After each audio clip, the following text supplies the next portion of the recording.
If I were reading this chapter and I had to take some key takeaways from this chapter, that would be first topic is there that why do we need a constitution? So the most basic thing here is need of constitution, that why do we need one? Because constitution allows to coordinate and assurance.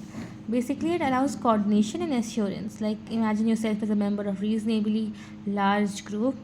Further, imagine the group has following characteristic. The group is diverse, like India. They have their different religion allegiances, like some are Hindus and some are from others.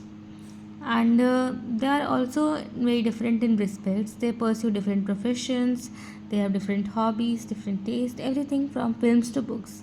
Some are rich, some are poor.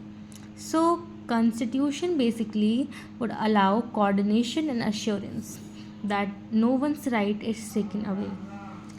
The first function of a constitution is to provide a set of basic rules, okay, that would allow minimal coordination amongst members of society. So we just need a minimal coordination, that no one fights each other or there is no conflict among people. So that's why we need a constitution.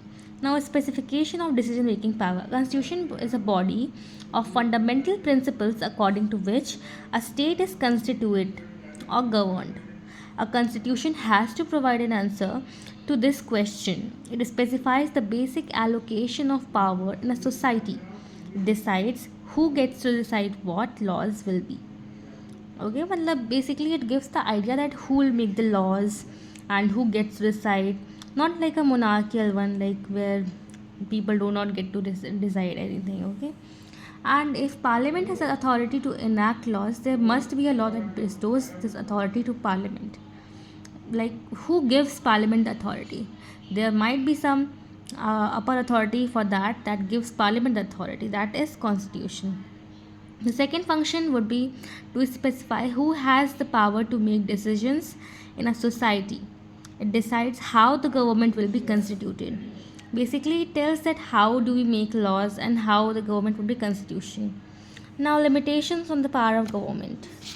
With powers come limitations. So the third function of a constitution is not to set some limits, is to set some limits on what a government can impose on a citizen. Like government cannot make any laws. It has some limitation. These limits are fundamental in the sense that government may never trespass them. Like these limits are so basic that the government can't even trespass them. Constitution limit the power of government in many ways. The most common way of limiting the power is to specify certain fundamental rights. We have been given fundamental rights to sustain this power so that no one could take this from us. Okay, like normally we have some basic right, basic like liberty to freedom of speech, freedom of consent, freedom of association, freedom to conduct your business, etc., etc. Now, what should be our aspiration and our goal as society? The Indian Constitution enables to take positive welfare measures of which are legally enforceable. Also, it gives something like DPSP that is not legally enforceable, but yeah, it matters.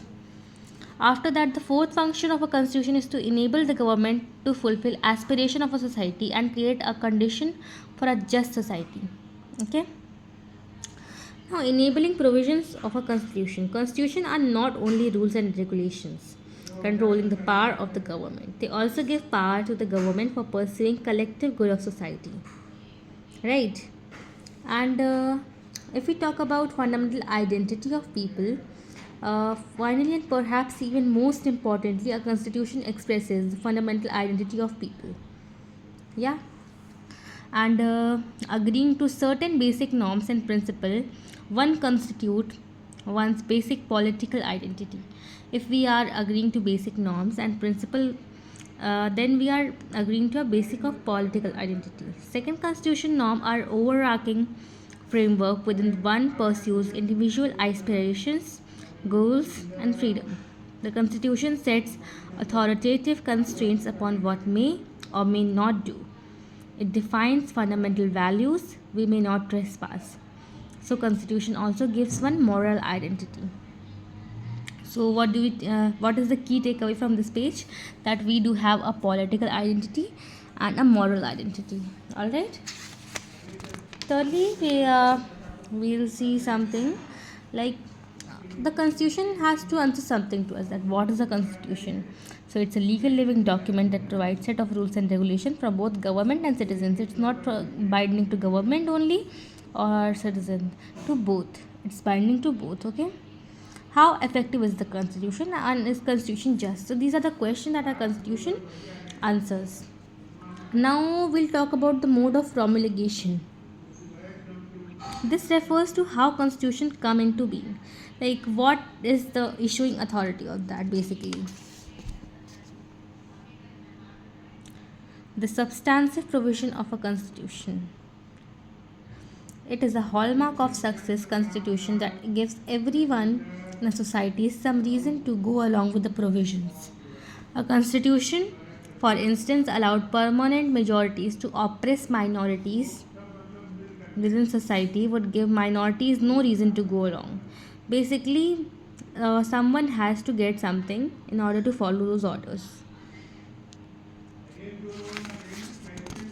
And in India, we do have balanced institutional design so that no institution empowers or overpowers, the other one. Okay.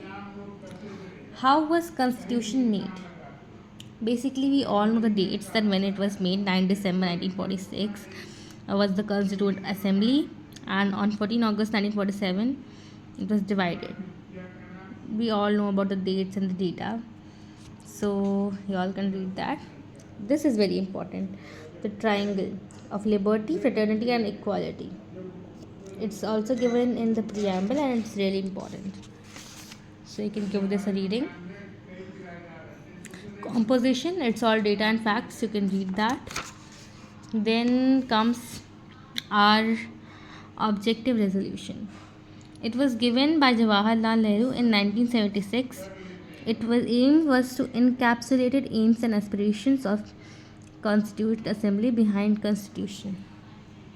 Basically, the preamble right now is the objective resolution.